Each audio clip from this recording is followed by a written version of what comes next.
ഇപ്പൊ പൂവാന്ന് പറയുന്ന ആൾക്കാരാണ് അവിടെ സംസാരിക്കുന്നത്.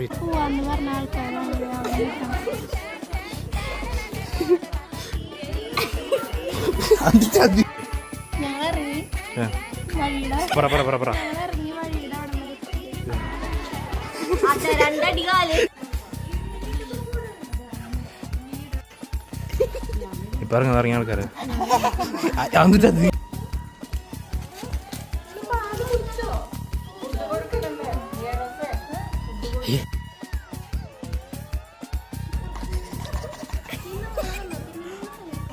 ബംഗാളിയായ ജെഫ്രി, പണി പറഞ്ഞു കൊടുക്കുന്ന ആൽഫി, ഇവിടെ ഫുള്ള് വൃത്തിയാക്കിടുന്നവരുടെ